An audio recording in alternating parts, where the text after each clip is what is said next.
ओम शांति। आज है 21 दिसंबर। आज के दिन को सारे विश्व में वर्ल्ड मेडिटेशन डे के रूप में भी मनाया जा रहा है। और बाबा तो जब से सृष्टि पर आए हैं तब से हमें राजयोग, कर्मयोग, सहज योग का ज्ञान दे रहे हैं।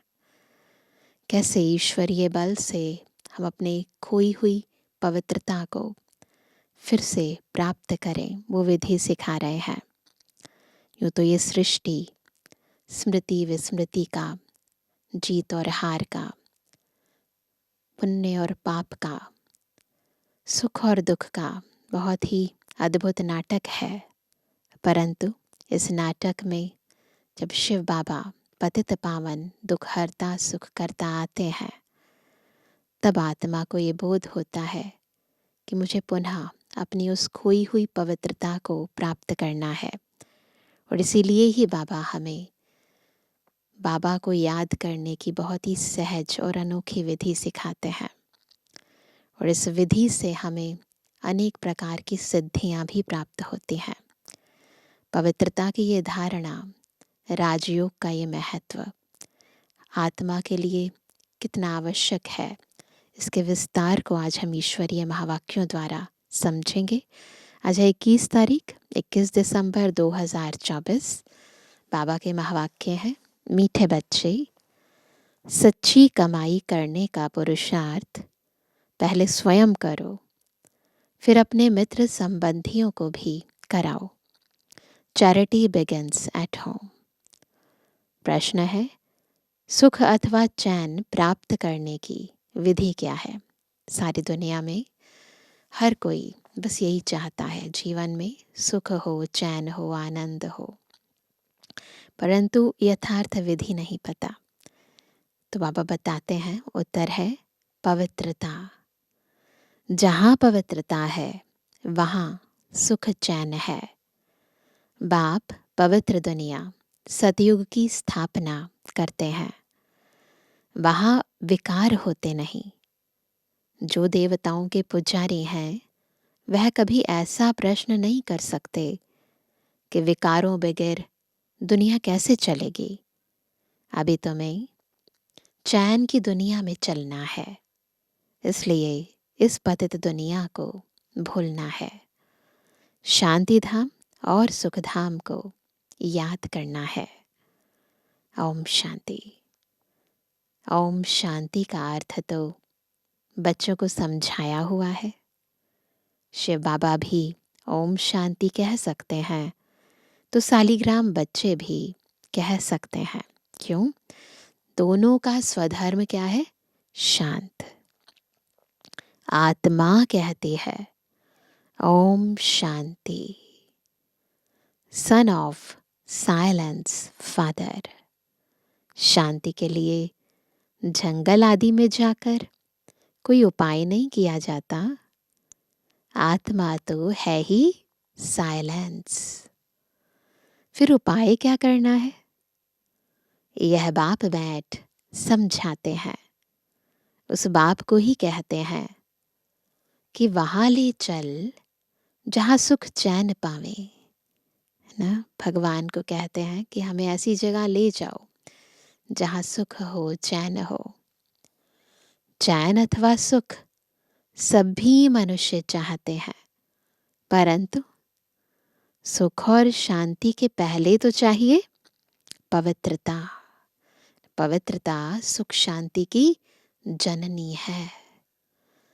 पवित्र को पावन, अपवित्रता को पतित कहा जाता है। पवित्र है पावन और अपवित्र पतित। पतित दुनिया वाले पुकारते रहते हैं, क्या कहते हैं? कि आकर हमको पावन दुनिया में ले चलो।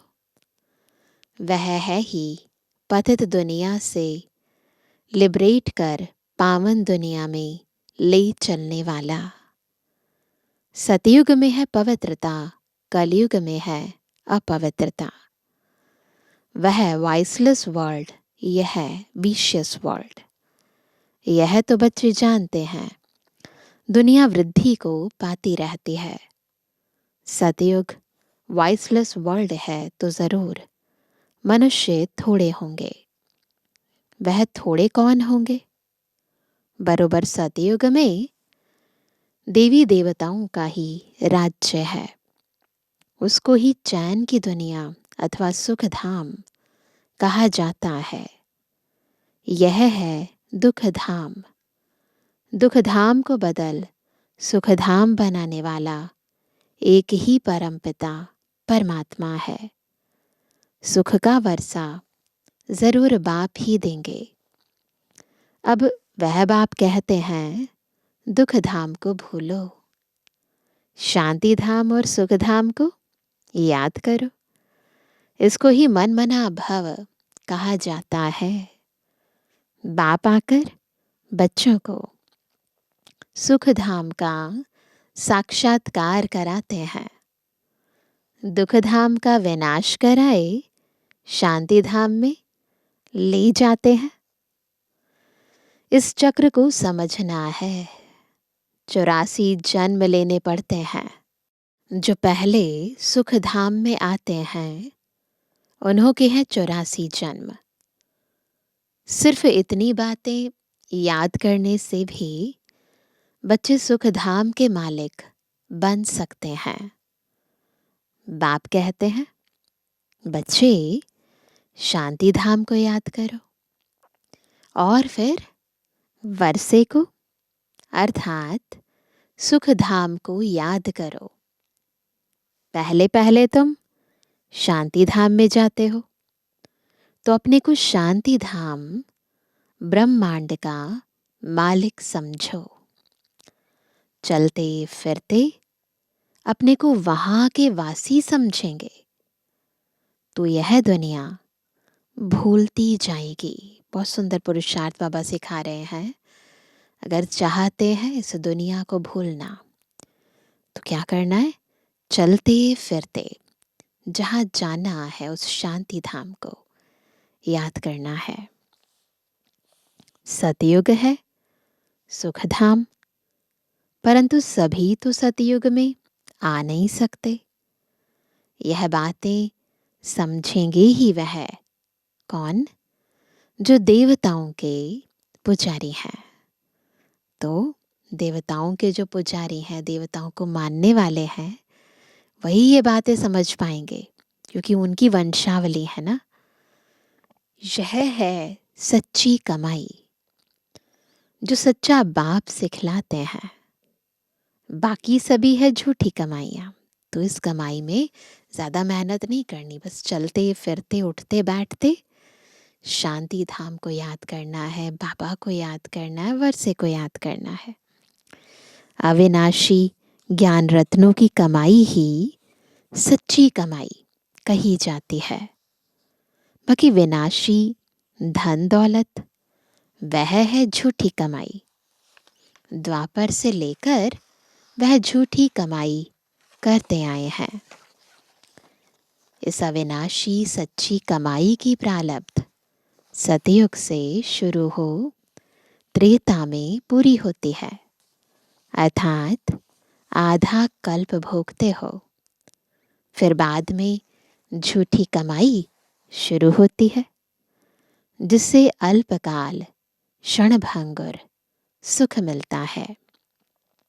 यह अविनाशी ज्ञान रत्न ज्ञान सागर ही देते हैं। सच्ची कमाई सच्चा बाप कराते हैं। भारत सचखंड था, भारत ही अब झूठ खंड बना है और खंडों को सचखंड झूठ खंड नहीं कहा जाता है। सचखंड बनाने वाला बादशाह ट्रुथ वह है। सच्चा है एक गॉड फादर, बाकी है झूठे फादर, है ना। एक जन्म के लिए है और देह के हैं वो, परंतु बाबा हर जन्म का है, अनादि हमारा पिता है और आत्मा का पिता है। तो बाकी है झूठे फादर। सतयुग में भी सच्चे फादर मिलते हैं। क्यों? क्योंकि वहाँ झूठ पाप होता नहीं, वहाँ देह भान नहीं है ना। यह है ही पाप आत्माओं की दुनिया, वह है पुण्य आत्माओं की दुनिया। तो आप इस सच्ची कमाई के लिए कितना पुरुषार्थ करना चाहिए? जिन्होंने कल्प पहले कमाई की है वही करेंगे। पहले खुद सच्ची कमाई कर, फिर पियर और ससुर घर को यही सच्ची कमाई करानी है। Charity begins at home. तो पहले सेवाओं की शुरुआत अपने घर से करो। सर्वव्यापी के ज्ञान वाले भक्ति कर नहीं सकते। जब सभी भगवान के रूप में हैं, फिर भक्ति किसकी करते हैं? तो इसी दुबन से निकालने की मेहनत करनी पड़ती है। ये जो भक्ति के दलदल में फंस गए हैं, भगवान को सर्वव्यापी कह देते हैं और उसके कारण भगवान को याद ही नहीं कर पाते हैं, इससे उन सबको निकालना है। सन्यासी लोग चैरिटी बिगिंस एट होम क्या करेंगे? वो तो घर बार ही छोड़ देते हैं, तो सेवा क्या करेंगे उनकी? पहले तो वह घर बार का समाचार सुनाते ही नहीं है। बोलो, क्यों नहीं सुनाते हो? मालूम तो पड़ना चाहिए ना। ब्रह्मा बाबा भी सन्यासियों के संग में जाते थे, पूछते थे उनके घर बार के बारे में, तो मना कर देते थे। तो बाबा कहते कि पूछो, है ना, क्यों नहीं सुनाते हो? मालूम तो पड़ना चाहिए ना। बतलाने में क्या है? फलाने घर के थे, फिर सन्यास धारण किया। तुमसे पूछे तो तुम झट बतला सकते हो। सन्यासियों के फॉलोअर्स तो बहुत हैं। वह फिर अगर बैठ कहें कि भगवान एक है, तो सभी उनसे पूछेंगे तुमको किसने यह ज्ञान सुनाया? कहें बीके ने, तो सारा उनका धंधा ही खलास हो जाए, है ना। वो तो कहेंगे कि आप बीके के फॉलोअर बन गए हो। ऐसे कौन अपनी इज्जत गवाएगा? फिर कोई खाना भी ना दे। इसलिए सन्यासियों के लिए तो बहुत मुश्किल है ना। पहले तो अपने मित्र संबंधियों आदि को ज्ञान दे, सच्ची कमाई करानी पड़े, जिससे वे 21 जन्म सुख पावें। बात है बिल्कुल सहज, परंतु ड्रामा में इतने शास्त्र मंदिर आदि बनने की भी नोंद है। पतित दुनिया में रहने वाले कहते हैं अब पावन दुनिया में ले चलो। सतयुग को 5000 वर्ष हुए। उन्होंने तो कलयुग की आयु ही लाखों वर्ष कह दी है ना। शास्त्रों में लिख दिया है कलयुग की आयु इतने लाखों वर्ष। तो फिर मनुष्य कैसे समझें कि सुखधाम कहाँ है, कब होगा? वह तो कहते हैं महाप्रलय होती है, तब फिर सतयुग होता है।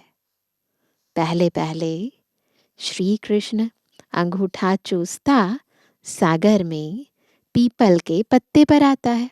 ऐसे ऐसे कहानियां बना दी हैं। अब कहाँ की बात कहाँ ले गए हैं। अब बाप कहते हैं ब्रह्मा द्वारा मैं सभी वेदों शास्त्रों का सार सुनाता हूँ।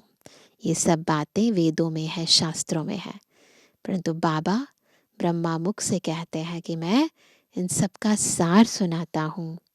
इसलिए विष्णु की नाभि कमल से ब्रह्मा दिखाते हैं और फिर हाथ में शास्त्र दे दिए हैं कि ब्रह्मा द्वारा सब वेदों शास्त्रों का सार सुनाया, फिर वही ब्रह्मा विष्णु बने। अब ब्रह्मा तो जरूर यहाँ होगा, सूक्ष्म वतन में तो शास्त्र नहीं होंगे ना। ब्रह्मा यहाँ होना चाहिए। विष्णु लक्ष्मी नारायण के रूप भी तो यहाँ होते हैं।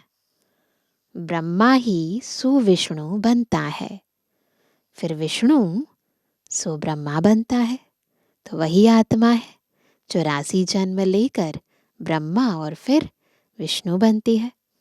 अब ब्रह्मा से विष्णु निकलता, व विष्णु से ब्रह्मा निकलता।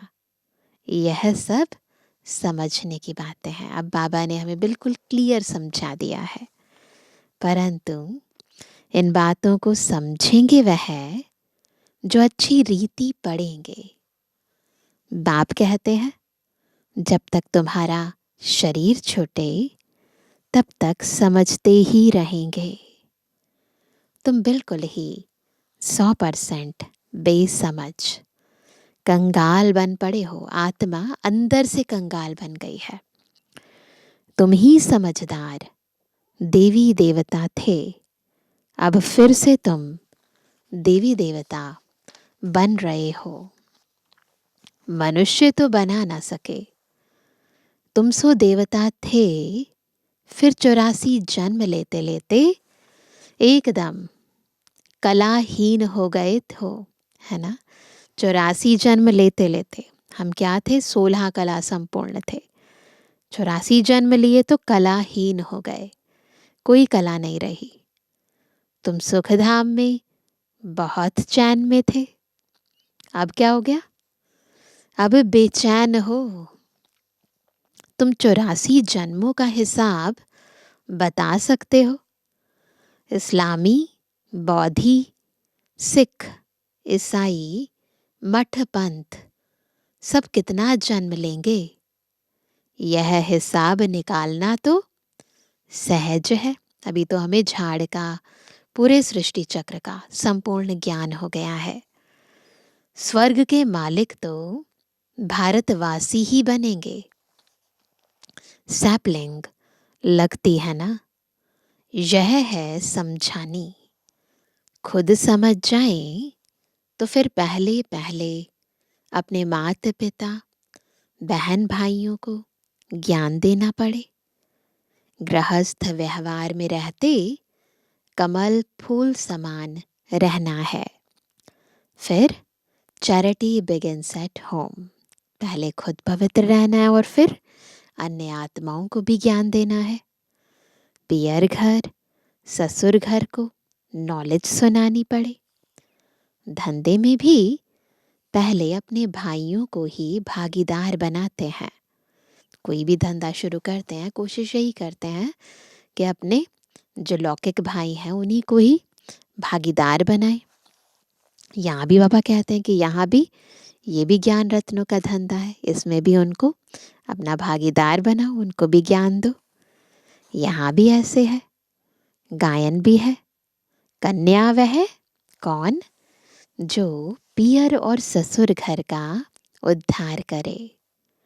अपवित्र उद्धार कर नहीं सकते, तब कौन सी कन्या? यह ब्रह्मा की कन्या ब्रह्मा कुमारी है ना। यहाँ अधर कन्या, कुंवारी कन्या का मंदिर भी बना हुआ है ना, माउंट आबू में, है ना। अधर देवी का मंदिर है। तो बाबा कहते हैं यहाँ तुम्हारे यादगार बने हुए हैं। हम फिर से आए हैं भारत को स्वर्ग बनाने के लिए। यह दिलवाड़ा मंदिर बिल्कुल एक्यूरेट है। ऊपर में स्वर्ग दिखाया है। स्वर्ग है तो यहाँ ही, इसी सृष्टि पर है, कोई दूसरी दुनिया नहीं है। राजयोग की तपस्या भी यहाँ ही होती है। दिखाया ना दिलवाड़ा टेम्पल में कैसे नीचे बैठे हैं ना, सभी तपस्या कर रहे हैं, तीसरा नेत्र खुला है। तो वह कहते तपस्या भी यहाँ होती है। जिन्हों का मंदिर है उन्हों को यह जानना तो चाहिए ना। अब अंदर जगत पिता, जगत अम्बा, आदिदेव, आदि देवी बैठी है। दिखाते हैं ना, वहाँ पर भी अम्बा का मंदिर है अलग से। तो बाबा कहते हैं अच्छा, आदिदेव किसका बच्चा है? शिव बाबा का ना, ब्रह्मा बाबा ही है ना आदिदेव। अधर कुमारी, कुंवारी कन्या सब राजयुग में बैठे हैं। बाप कहते हैं मन मना भव। तो तुम वैकुंठ के मालिक बनोगे। मन बुद्धि से बाबा को याद करेंगे तो वैकुंठ के मालिक बनेंगे। मुक्ति जीवन मुक्ति धाम को याद करो। तुम्हारा यह सन्यास है। जानी लोगों का सन्यास कितना डिफिकल्ट है। बाल आदि निकालने की कितनी कड़ी रस्म है। यहाँ तो है ही सहज राजयोग। यह है भी प्रवृत्ति मार्ग का। यह ड्रामा में नोंद है। कोई ज्ञानी मुनि ने बैठ अपना नया धर्म स्थापन किया, परंतु उसको आदि सनातन देवी देवता धर्म तो नहीं कहेंगे ना, है ना। क्योंकि यहाँ पर भी जो बना हुआ है दिलवाड़ा मंदिर, वो जैन टेम्पल है ना, वह तो अब प्रायलोप है। कोई ने जैन धर्म चलाया और चल पड़ा। महावीर स्वामी जी ने जैन धर्म की स्थापना करी, तो वो कहते फिर वो चल पड़ा। यह भी ड्रामा में है। आदिदेव को पिता और जगदम्बा को माता कहेंगे। यह तो सब जानते हैं कि आदिदेव ब्रह्मा है। आदिदेव आदिकाल का देव, शुरू का पहला नंबर देव। तो बाबा कहते हैं आदम बीबी, एडम ईव भी कहते हैं। क्रिश्चियन लोगों को थोड़ी पता है कि यह एडम ईव अब तपस्या कर रहे हैं। मनुष्य सृष्टि के सिजरे के ये हेड हैं। यह राज भी बाप बैठ समझाते हैं। इतने मंदिर शिव के व लक्ष्मी नारायण के बने हैं, तो उनकी बायोग्राफी जानना चाहिए ना। यह भी ज्ञान सागर बाप ही बैठ समझाते हैं। परमपिता परमात्मा को ही नॉलेजफुल, ज्ञान का सागर, आनंद का सागर कहा जाता है। यह परमात्मा की महिमा कोई साधु संत आदि नहीं जानते। वह तो कह देते परमात्मा सर्वव्यापी है। फिर महिमा किसकी करें? जब है ही सब जगह, सब में है, तो किसकी महिमा करें? परमात्मा को न जानने के कारण ही फिर अपने को शिवोहम कह देते हैं। नहीं तो परमात्मा की महिमा कितनी बड़ी है। वह तो मनुष्य सृष्टि का बीज रूप है। मुसलमान लोग भी कहते हैं हमको खुदा ने पैदा किया, तो हम रचना ठहरे। रचना को वर्षा नहीं दे सकते। जो क्रिएशन है वो क्रिएशन को वर्षा नहीं देती। क्रिएटर क्रिएशन को वर्षा देता है। तो बाबा ने कहा क्रिएशन को क्रिएटर से वर्षा मिलता है। इस बात को कोई भी नहीं समझते हैं। वह बीज रूप सत्य है, चैतन्य है। सृष्टि के आदि मध्य अंत का उनको ज्ञान है। सिवाय बीज के आदि मध्य अंत का ज्ञान कोई मनुष्य मात्र में हो नहीं सकता। बीज चैतन्य है तो जरूर नॉलेज उनमें ही होगी। वही आकर तुमको सारे सृष्टि के आदि मध्य अंत का नॉलेज देते हैं। यह भी बोर्ड लगा देना चाहिए कि इस चक्र को जानने से तुम सतयुग के चक्रवर्ती राजा अथवा स्वर्ग के राजा बन जाएंगे। कितनी सहज बात है। बाप कहते हैं जब तक जीना है मुझे याद करना है। मैं खुद तुमको यह वशीकरण मंत्र देता हूँ, क्या मन मना भव। अब तुमको याद करना है बाप को। याद से ही विकर्म विनाश होंगे। बाबा की याद से विकर्म विनाश होंगे। यह स्वदर्शन चक्र फिरता रहे। तो दो चीजें, बाबा को याद करना है और दूसरा स्वदर्शन चक्र। तो यह स्वदर्शन चक्र फिरता रहे तो माया का सिर कट जाएगा। हम तुम्हारी आत्मा को पवित्र बनाकर ले जाएंगे, फिर तुम सतु प्रधान शरीर लेंगे। वहां विकार होता नहीं। एक बार सतु प्रधान शरीर ले लिया, सतयुग में आ गए, तो वहां तो विकार होता ही नहीं। कहते हैं विकार बगैर सृष्टि कैसे चलेगी? बोलो, तुम शायद देवताओं के पुजारी नहीं हो। लक्ष्मी नारायण की तो महिमा गाते हैं। क्या कहते हैं महिमा में? संपूर्ण निर्विकारी, जगदम्बा, जगत पिता निर्विकारी है। राजयोग की तपस्या कर पतित से पावन स्वर्ग के मालिक बने हैं। तो राजयोग की तपस्या से जब आत्मा पतित से पावन हो सकती है, स्वर्ग का मालिक बन सकती है, तो संतान उत्पत्ति नहीं हो सकती। इसलिए वहां पर हर व्यक्ति संपूर्ण निर्विकारी है। देवी देवताएं संपूर्ण निर्विकारी हैं। तपस्या करते ही हैं पुण्य आत्मा बनने के लिए, तो वहां पाप नहीं होता। अच्छा, मीठे मीठे स्वर से एबल आज्ञाकारी बच्चों पर माता पिता बाप दादा का याद तारा। Good morning. रूहानी बच्चों की रूहानी बाप दादा को गुड मॉर्निंग, नमस्ते नमस्ते नमस्ते। धारणा के लिए मुख्य सार। पहला, इस पुरानी दुनिया को बुद्धि से भुलाने के लिए, बुद्धि से भुलाने के लिए क्या करना है? चलते फिरते अपने को शांति धाम का वासी समझना है। शांति धाम और सुख धाम को याद कर सच्ची कमाई करनी है और दूसरों को भी करानी है। दूसरा, राजयोग की तपस्या कर स्वयं को पुण्य आत्मा बनाना है। माया का सिर काटने के लिए स्वदर्शन चक्र सदा फिरता रहे। वरदान है, संपन्नता द्वारा सदा संतुष्टता का अनुभव करने वाले संपत्तिवान भव। तो सच्चे संपत्तिवान कैसे बनेंगे?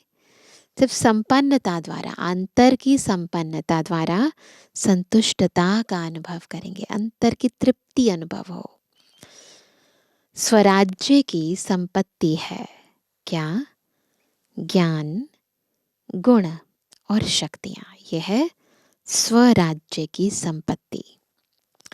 जो इन सर्व संपत्तियों से, किससे? ज्ञान से, गुणों से और शक्तियों से संपन्न स्वराज्य अधिकारी है, वह सदा संतुष्ट है। उनके पास अप्राप्ति का नाम निशान नहीं। हद की इच्छाओं की अविद्या, इसको कहा जाता है संपत्तिवान। वह सदा दाता होंगे, मंगता नहीं।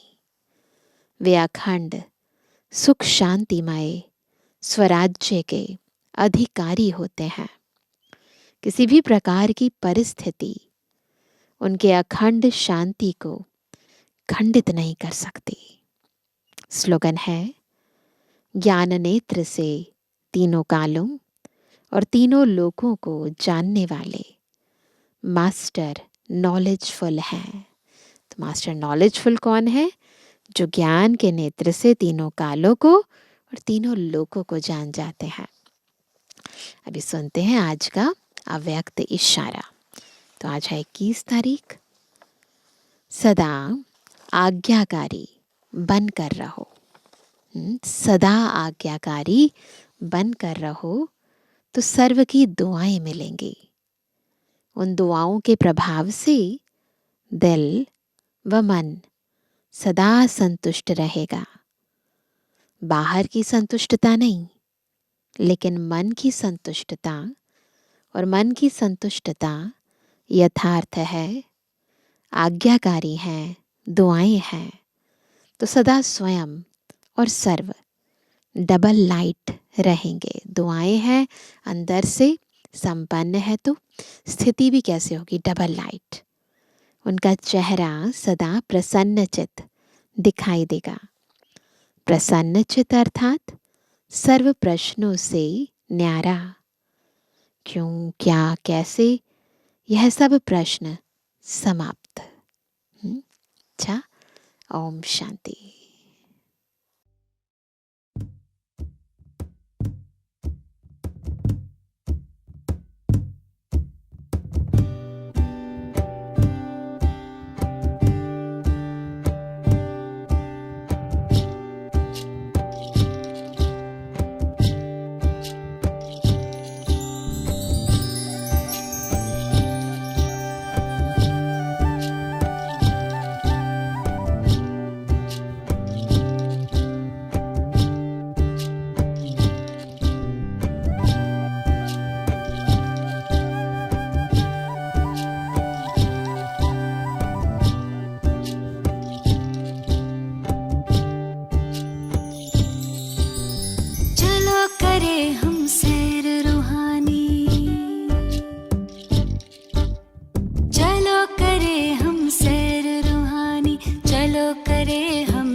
सागर को तैर, हाथ में हाथ लिए बाबा के चलो करे हमसे।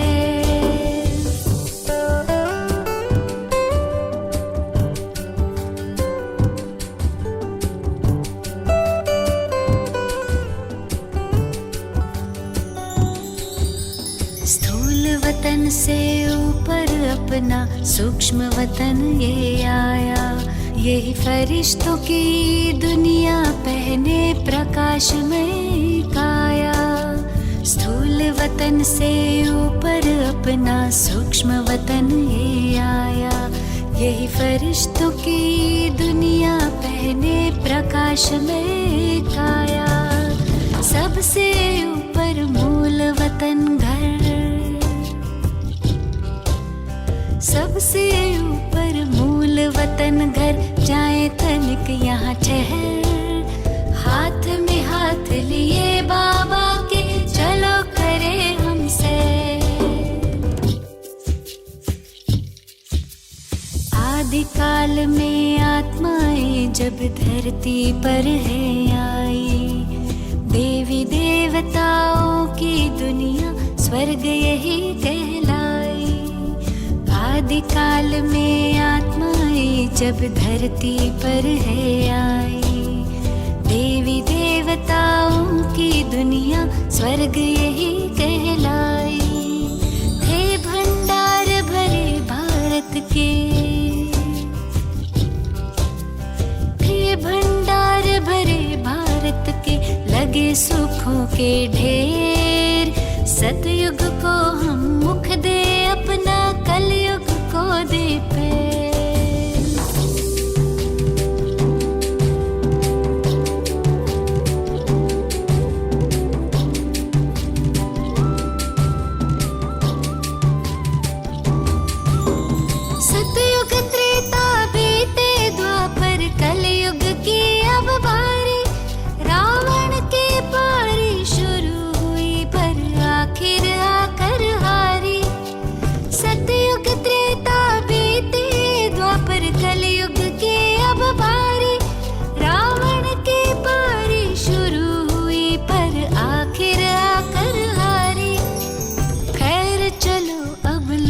चले घर।